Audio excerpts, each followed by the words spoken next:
अस्सलाम वालेकुम रहमतुल्लाहि व बरकातुहू जी। सबसे पहले फ़ोटो एडिटर ऐप खोल देते हैं। इसका लिंक भी मैंने नीचे दे दिया और इसका अगर आप मुकम्मल कोर्स सीखना चाहते हैं उसका भी लिंक भी दे दिया। इसको खोलने के बाद सबसे पहले न्यू वाला बटन आप लोगों ने दबा देना है और इसको दबाने के बाद आप लोगों ने ये जो साइज़ है 1080 वजह से रख के ओके कर देना है। ओके करने के बाद आप लोगों ने क्या करना है, यहाँ पे ये जो 3 लाइन वाला बटन है इसको दबा देना है और यहाँ पे टेक्स्ट और इमेज वाला जो बटन है इसको दबा के हम ये यहाँ से इमेज लेंगे। यहाँ से जमा वाला बटन उसके बाद दबाएंगे और उसके बाद जैसे आप ये बटन दबाएंगे तो यहाँ पे आपको शेप वाला ऑप्शन नज़र आ रहा होगा। यहाँ से हम एक शेप ले लेंगे। ठीक है, हम ये वाली शेप ले लेंगे। ठीक है, ये शेप आ चुकी है। मैं इसको यहाँ पे ऐसे फिट कर लेता हूँ, लेकिन मैं चाहता हूँ इसका कलर ग्रेडियंट में आए, तो यहाँ से दोबारा क्लिक करके और यहाँ पे फिल वाले बटन के ऊपर जाने के बाद यहाँ पे मैं एक कलर यहाँ से चेंज कर लेता हूँ। ठीक है,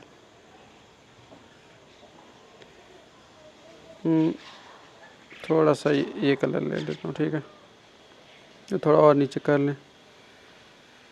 ये कलर ले लिया, उसके बाद मैं यहाँ लेयर वाला बटन, ये वाला बटन दबा के यहाँ से लॉक कर लेता हूँ। ठीक है, इसको लॉक कर देता हूँ। लॉक करने के बाद मैं दोबारा एक शेप ले लेता हूँ और इसका ये वाला कलर ले लेता हूँ। ठीक है, बिल्कुल एक सिंगल कलर लिया मैंने, कोई डबल कलर नहीं। अच्छा, इसमें आप लोग अपनी मर्ज़ी का कलर ले सकते हैं। ये आप लोगों की मर्ज़ी, इस तरफ लगा लें आप लोगों की मर्ज़ी, इस तरफ ये डिज़ाइन बना लें आप लोगों की मर्ज़ी। और मैं थोड़ा सा यहाँ से इसको गोल कर देता हूँ। ठीक है, ठीक है। उसके बाद मैं क्या करता हूँ, जमा वाला बटन दबा के गैलरी में से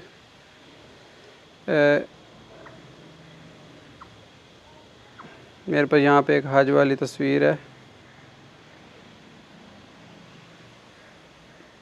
डाउनलोड में, ये वाली, ये मैं ले लेता हूँ और यहाँ से थोड़ा सा ये आल वाला बटन दबा के यहाँ पे मैं शेप, ये आ गई है। अगर आप लोग शेप कोई और लेना चाहें तो इसके ऊपर दबा के वो भी ले सकते हैं। मैं ये शेप लेके इसको मैं यहाँ पे लेके थोड़ा सा ऐसे कर लेता हूँ और ये वाला बटन दबा के इसके जो किनारे हैं थोड़े से गोल कर लेता हूँ। ठीक है, और अप्लाई कर देता हूँ। तो ये शेप कुछ इस तरह आ जाएगी। इसको थोड़ा सा बड़ा करके यहाँ पे आप लोग सेट करके थोड़ा सा छोटा करके यहाँ पे इसको सेट करके रख लें। ठीक है, दरमियान।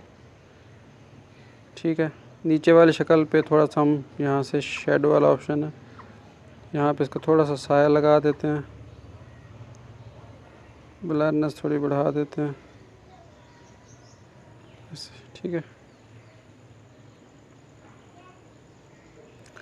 उसके बाद हम क्या करते हैं, इतना जब डिज़ाइन तैयार हो चुका है तो यहाँ पे जमा वाला बटन आपको नज़र आ रहा होगा। यहाँ पे लेने के बाद उसके बाद ये डबल टी वाला बटन है, इसको दबाने के बाद हम यहाँ पे कोई भी तहरीर लिख सकते हैं। आप लोगों की अपनी मर्ज़ी। मैंने ये एक तहरीर लिख दी है और ये अप्लाई कर। ठीक है, पहले से तहरीर लिखी हुई है। इसको सेलेक्ट करने के बाद इसका फ़ॉन्ट वगैरह चेंज करना, फ़ॉन्ट वगैरह इंस्टॉल कैसे करना, इसके ऊपर जो मैंने तफसीली कोर्स का लिंक नीचे दिया हुआ है उस पर मैंने बता दिया कि फ़ॉन्ट इंस्टॉल कैसे। ये मोर नस्तलिक मैंने एक फ़ॉन्ट ले लिया है और इसको पकड़ के मैं यहाँ पे रख देता हूँ। ठीक है, इसको थोड़ा छोटा करता हूँ, लेकिन छोटा करने से पहले यहाँ पे मैं ये लॉक वाला बटन दबा देता हूँ। ठीक है, उसके बाद जमा वाला बटन दोबारा दबा के और डबल टी वाला बटन दोबारा दबा के मेरे पास है इसका जो उन्वान है वो ले लेता हूँ और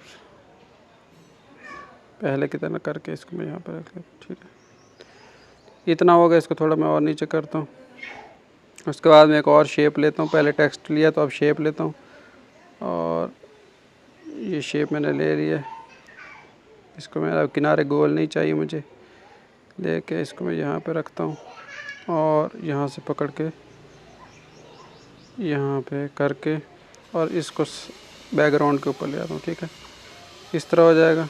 आप इसको पतला करना चाहें तो वो भी कर सकते हैं आप लोगों की मर्ज़ी। उसके बाद जमा वाला बटन दोबारा दबा के एक तहरीर जो भी आप लोग लेना चाहें, मैं यहाँ पे अपने चैनल का नाम ले सकता हूँ और दोबारा इसको मैं यहाँ से लॉक करता हूँ, लेकिन यहाँ से इसका फ़ॉन्ट भी चेंज कर लेता हूँ क्योंकि इसके ऊपर जो फ़ॉन्ट लगा हुआ है उर्दू वाला लगा हुआ है, तो यहाँ से मैं इंग्लिश वाला फ़ॉन्ट कोई लगा देता हूँ। ठीक है, उसके बाद इसकी रेशो लॉक पहले से हुई है, इसको थोड़ा पकड़ के छोटा कर देता हूँ, मज़ीद पकड़ के छोटा करके यहाँ पे इसको दरमियान में रख देता हूँ। ठीक है, तो ये तकरीबन पोस्ट तैयार हो चुकी है। दुआ में याद रखें। अल्लाह हाफ़िज़।